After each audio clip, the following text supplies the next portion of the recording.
기획재정부 1차관은 원달러 환율의 쏠림 현상을 계속 주시하고 있다고 밝혔습니다. 신용평가사인 무디스는 원화 강세가 한국 기업들의 신용도에 부정적인 영향을 끼칠 것이라고 진단했습니다. 현대기아차가 하이브리드 글로벌 누적 판매 20만 대를 돌파했습니다. 연간 수천억 원의 로열티를 주고 수입하는 모바일 기기의 핵심 기술인 CPU 코어의 국산화가 추진됩니다. 시청자 여러분 안녕하십니까? 센 경제 현장의 정혜림입니다. 코스피 지수가 기관과 외국인의 쌍끌이 매수세에 힘입어 오늘장에서 1980선 돌파에 성공했습니다. 자세한 마감 소식 증권부의 박준석 기자 연결해 알아봅니다. 안녕하십니까? 예, 안녕하세요. 네, 오늘장 마감 소식부터 전해주시죠. 코스피 지수가 외국인과 기관의 쌍끌이 매수세에 힘입어 1980선을 돌파했습니다. 오늘 코스피 지수는 전날보다 17.99포인트 오른 1982.93포인트의 장을 마감했습니다. 코스닥 지수도 전날보다 5.76포인트 오른 557.16포인트의 거래를 마쳤습니다. 전날 미국 증시는 기업들의 인수합병 소식과 기술주 상승에 힘입어 사상 최고치를 경신했습니다. 이에 투자 심리가 회복되며 국내 증시도 긍정적인 분위기로 돌아섰습니다. 외국인이 9거래일 만에 순매수로 돌아섰습니다. 외국인은 이날 2,100억 원어치를 사들였습니다. 기관 역시 1,200억 원가량을 순매수했습니다. 반면 개인은 3,500억 원가량을 순매도했습니다. 업종별로는 기계, 철강금속, 종이목재, 의류, 정밀 등이 올랐습니다. 비금속 광물, 통신업, 전기가스업 등은 내렸습니다. 시가총액 상위 종목 중에서는 SK텔레콤, 삼성생명, 한국전력을 제외한 모든 종목이 상승했습니다. 네이버가 4% 이상 상승한 가운데 신한지주, LG화학, 현대중공업 등도 2% 이상 올랐습니다. 네, 그렇군요. 이 삼성 주요 계열사들이 출자한 중소형 상장사의 주가가 과열 양상을 보이고 있다면서요? 네, 삼성그룹 지배구조 개편이 가속화될 것으로 예상되면서 삼성 주요 계열사들이 출자한 중소형 상장사의 주가가 들썩이고 있습니다.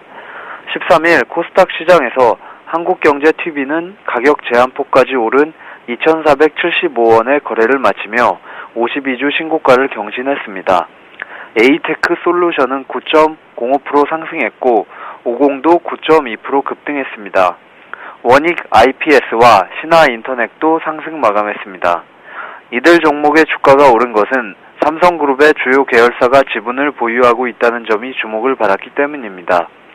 삼성에버랜드는 지난해 말 기준 한국경제TV의 최대 주주인 한국경제신문의 지분 5.97%를 보유하고 있습니다. 삼성전자는 에이테크솔루션의 지분 15.92%를 들고 있습니다. 50, 원익 IPS, 신화인터넷 모두 삼성그룹의 주요 계열사가 지분을 보유하고 있는 업체입니다. 전문가들은 삼성그룹 계열사의 지분 보유 사실이 실제 해당 기업의 가치를 높이는 결정적인 요인으로 작용하기는 어렵기 때문에 투자에 주의할 것을 당부했습니다. 우리투자증권 손세훈 연구원은 막연한 기대 심리에 따라 투자를 하는 것은 주의할 필요가 있다고 지적했습니다. 네, 그렇군요. 아모레퍼시픽이 1분기 깜짝 실적에 힘입어서 이틀째 강세 기조가 이어나가고 있는데 오늘장에서 150만 원 선을 살짝 터치하기도 했다면서요? 네, 최근 어닝 서프라이즈를 기록한 아모레퍼시픽의 주가가 장중한 때 150만 원을 넘었습니다. 중장기적인 성장 기대감에다 실적 모멘텀까지 반영된 결과인데요. 전문가들은 아모레퍼시픽의 추가적인 성장 여력이 충분하다고 입을 모았습니다. 13일 유가증권 시장에서 아모레퍼시픽은 전 거래일보다 22,000원 오른 145만 9천원의 거래를 마치며 사흘 연속 상승세를 이어갔습니다. 장중 한때 아모레퍼시픽 주가는 151만 7천원까지 오르며 150만원 고지를 돌파하기도 했습니다. 최근 아모레퍼시픽이 고공행진을 이어가고 있는 것은 시장 기대치를 크게 웃도는 1분기 실적에다가 성장 기대감까지 더해진 결과로 풀이됩니다. 아모레퍼시픽의 올해 1분기 매출액은 전년 같은 기간보다 15.9% 증가했고 영업이익은 25.3% 늘어났습니다. 전문가들은 면세점 부문의 고성장 및 해외 시장의 수익성 개선을 토대로 한 아모레퍼시픽의 장기적인 성장 그림이 아주 좋다고 내다봤습니다. 한국투자증권의 이정인 연구원은 1분기 어닝 서프라이즈를 이끌었던 면세점 사업 부문이 앞으로도 분기별로 20에서 30%씩 성장 흐름을 이어갈 것이라며 국내외 화장품 사업에서 구조적인 성장 기반을 확보한 상태이기 때문에 실적 개선 흐름이 지속될 것이라고 설명했습니다. 네, 잘 들었습니다. 지금까지 증권부의 박준석 기자와 함께했습니다. 오늘 말씀 고맙습니다. 네, 감사합니다.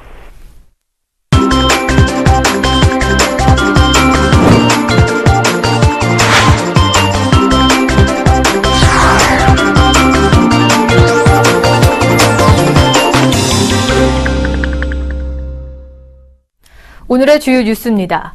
추경호 기획재정부 1차관은 원달러 환율의 쏠림 현상이 계속 주시하고 있다고 밝혔습니다.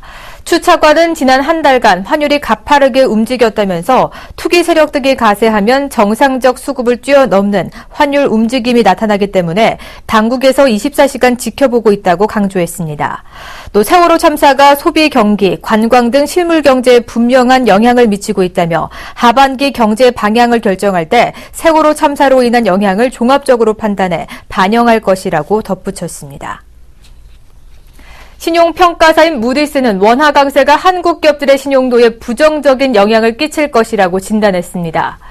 크리스박 무디스 부사장은 무디스가 평가하는 한국 기업 대부분이 수출 기업이므로 채산성 악화로 신용도에 부정적 영향을 받을 여지가 있다고 분석했습니다. 올해 한국 기업들의 신용도에 대해서는 전반적으로 안정적일 것이라고 평가했습니다. 박 부사장은 선진국 경제 회복의 영향으로 거시경제 환경이 우호적이고 자금시장 유동성도 충분히 유지될 것이라며 민간 기업들의 차입금 비율도 안정적이거나 개선될 것이라고 전망했습니다. 현대기아차가 하이브리드 글로벌 누적 판매 20만 대를 돌파했습니다. 현대기아차는 3월 말까지 글로벌 시장에서 하이브리드 카를 20만 4,200석 대를 판매했다고 밝혔으며 6개 하이브리드 차종은 국내 시장에서 약 9만 대, 해외 시장에서 11만여 대를 판매했습니다. 현대기아차는 2009년 아반떼 하이브리드와 포르테 하이브리드를 출시하며 하이브리드 시장에 첫 발을 내딛었고 소나타 하이브리드의 중남미 출시로 판매 국가가 늘어나면서 가속도가 붙을 전망입니다. 현대기아차는 2015년에 국내 최초 플러그인 하이브리드인 신형 소나타 플러그인 하이브리드를 출시하고 하이브리드 적용 차종도 점진적으로 확대해 글로벌 친환경차 시장을 공략해 나갈 계획입니다. 연간 수천억 원의 로열티를 주고 수입하는 모바일 기기의 핵심 기술인 CPU 코어의 국산화가 추진됩니다. 산업통상자원부는 한국형 모바일 CPU 코어의 상용화를 위해 앞으로 5년간 민관 합동으로 약 350억 원을 투자할 계획이라고 밝혔습니다. CPU 코어는 스마트폰 등 모바일 기기의 중앙 연산 처리 장치에서 연산과 제어 명령어 처리 등 두뇌 역할을 하는 장치입니다. 국내 업체가 해외에 지급한 모바일 CPU 코어의 로열티는 2008년 1,800억 원에서 2012년 3,500억 원을 기록했으며 2020년 9천억 원으로 늘어날 것으로 추정된 바 있습니다. 박원순 서울시장이 제2롯데월드의 임시개장 문제에 대해 시민 안전을 위협하면 용납 안 할 생각이라고 밝혔습니다. 박 시장은 오늘 송파구 잠실동 제2롯데월드의 신축 공사 현장을 찾아 시설과 안전대책을 점검한 뒤 임시 사용 승인 신청이 들어오면 소방법과 건축법을 준수했는지, 교통대책을 갖췄는지 등 모든 측면에서 엄격하게 점검할 예정이라고 말했습니다. 서울시는 최근 시공사인 롯데건설을 대상으로 한 1차 점검에서 수백 건의 안전 위협 사례를 적발해 다음 달 최종 점검 결과를 내놓을 방침입니다.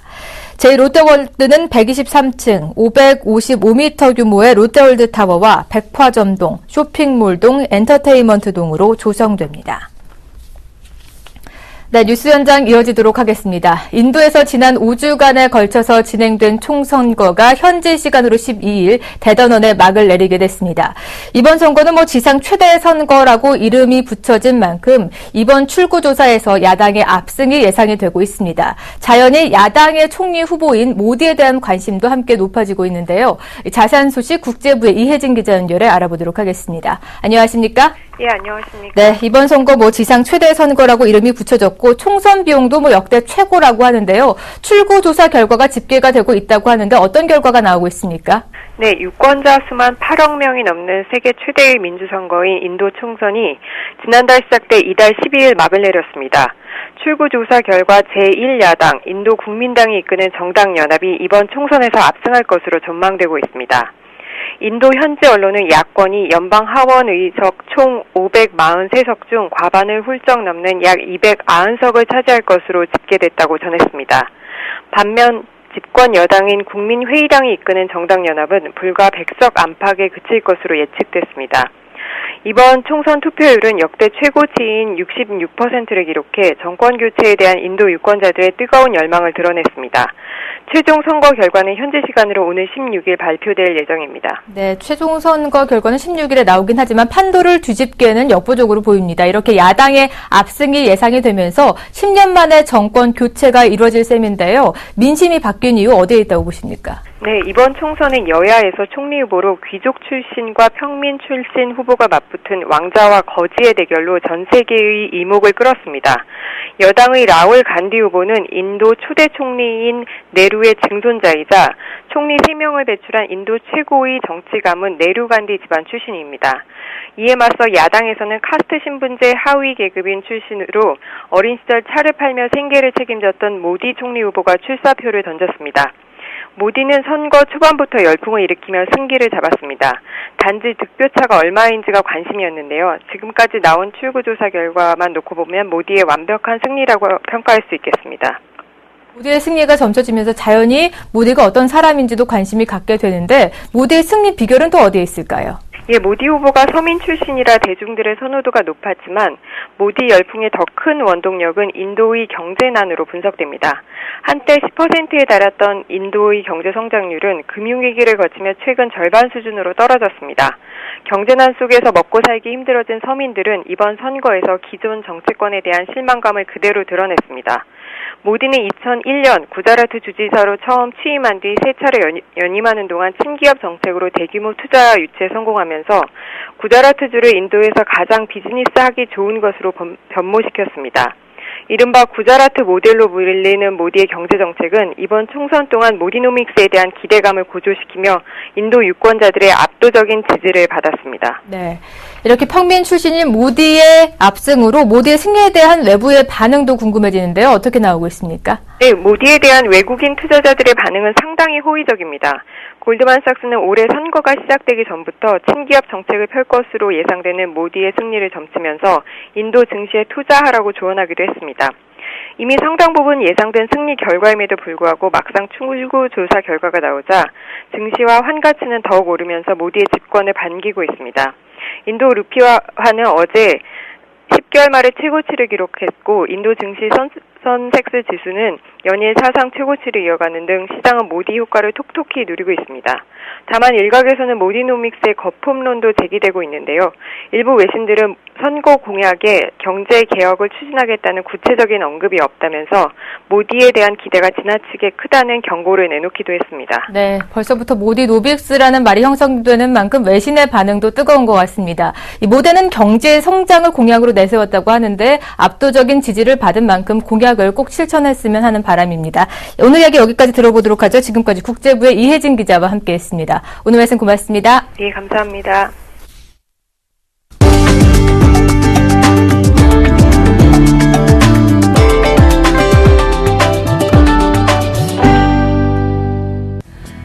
구본무 LG그룹 회장은 오늘 서울 여의도 LG 트윈타워에서 열린 5월 임원 세미나에서 안전 품질의 기본을 거듭 강조했습니다. 구 회장은 먼저 세월호 사고에 대해 소중한 생명을 잃게 돼 안타깝고 무거운 마음이라며 삼가 고인들의 명복을 빌며 유가족들에게 애도를 표한다고 밝혔습니다. 그는 이어 사업에서도 안전과 품질에 있어 방심하거나 소홀한 점은 없는지 근본부터 제대로 점검해야 한다면서 CEO들이 이를 책임지고 챙겨달라고 당부했습니다. 구 회장은 변화에 동감하고 관행에 익숙해 있으면 결코 시장을 선도할 수 없다. 한 발 앞서 변화의 흐름을 읽어내고 우리의 강점으로 남다른 고객 가치를 만들어내야 한다고 강조했습니다.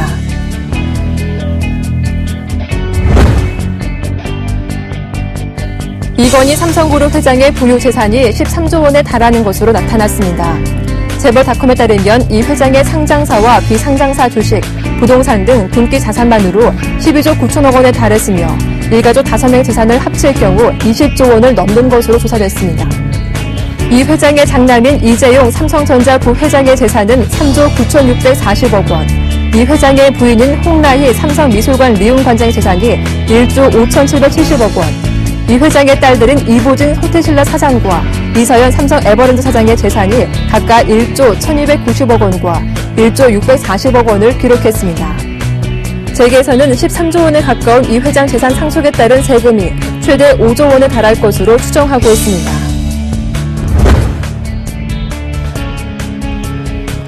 삼성전자가 올해 1분기 태블릿 PC 시장에서 사상 최고 점유율을 기록했습니다.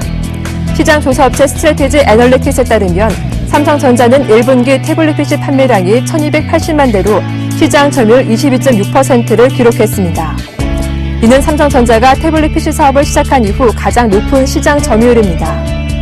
애플은 1,640만 대 태블릿 PC를 판매해 28.9%의 시장 점유율로 1위를 지켰지만 지난해 같은 기간에 40.3%에서 대폭 떨어졌습니다. 애플과 삼성전자 점유율 격차도 전년 동기 21.4%포인트에서 6.3%포인트로 좁혀져 박빙이 됐습니다. SK텔레콤은 대한항공과 업무 제휴를 맺고 대한항공으로 미국, 중국, 일본을 방문하는 고객에게 휴대전화 로밍 서비스를 최대 79% 할인한 가격에 제공하는 서비스를 실시합니다. 3일간 데이터 무제한, 음성 30분, 문자 메시지 30건을 이용할 수 있는 대한항공 엑설런트 T 로밍 3일 서비스와 5일간 데이터 무제한, 음성 100분, SMS 100건의 대한항공 엑설런트 T 로밍 5일 서비스가 제공됩니다.